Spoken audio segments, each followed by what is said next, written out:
নমস্কার বন্ধুরা, মজুমদার গার্ডেন্স চ্যানেলে আপনাদের স্বাগত জানাই। আশা করি আপনারা সকলেই ভালো আছেন। ঘরের ভেতর চাপ বাড়ছে নরেন্দ্র মোদীর। সংরক্ষণ ইস্যুতে জোট ছাড়ার হুঙ্কার এনডিএর পুরানো সঙ্গী রামদাস আটাওয়ালের। তপশিলি জাতি উপজাতিদের সংরক্ষণ নীতিতে সংশোধনী আনতে চেয়েছে কেন্দ্র। তা নিয়ে ইতিমধ্যে শোরগোল শুরু হয়েছে জাতীয় রাজনীতিতে। বিষয়টি নিয়ে ইতিমধ্যে রায় দিয়েছে সুপ্রিম কোর্ট। সম্প্রতি সুপ্রিম কোর্টের 7 বিচারপতির সাংবিধানিক বেঞ্চ সংরক্ষণ নিয়ে তপশিলি জাতি উপজাতির মধ্যেও শ্রেণী বিভাজনকে মান্যতা দিয়েছে।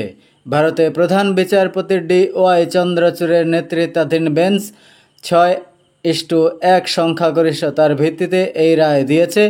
একমাত্র বিচারপতি বেলা ত্রিবেদী বাকিদের সঙ্গে একমত হননি।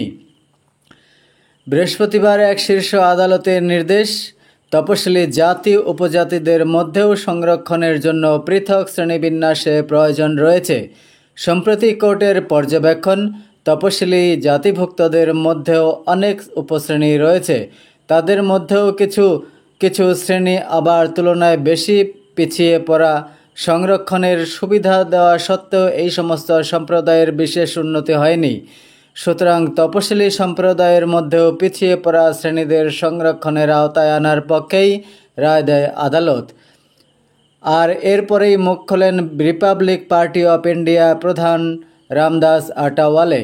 তিনি বলেন, যদি তপশিলি জাতি ও উপজাতিদের মধ্যে বিশেষ সংরক্ষণ হতে পারে, তাহলে সাধারণ ও অন্যান্য অনগ্রসর শ্রেণীর জন্য বিশেষ সংরক্ষণ হবে না কেন?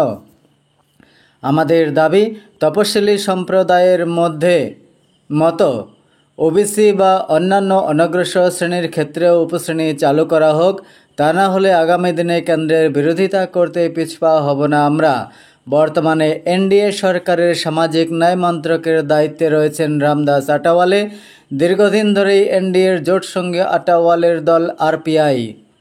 তিনি বলেন, ভারতে 1200 তপশিলি সম্প্রদায়ের মানুষ রয়েছে, যার মধ্যে মহারাষ্ট্রে রয়েছে 59টি সম্প্রদায়।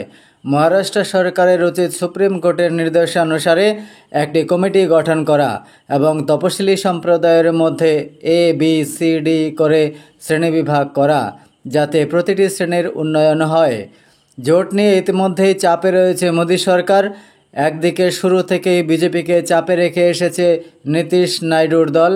স্পেশাল স্ট্যাটাস থেকে আর্থিক অনুদান, নানা ইস্যুতে ইতিমধ্যেই চাপে রয়েছে মোদী সাহেরা। তার মধ্যে এবার যদি ঘরের ভেতর থেকে আওয়াজ উঠতে থাকে, তাহলে কিন্তু বেজায় মুশকিলে পড়তে হবে এনডিএ জোটকে, এমনটাই মনে করছেন রাজনৈতিক মহল। ভিডিও দেখার জন্য আপনাদের অসংখ্য ধন্যবাদ জানাই।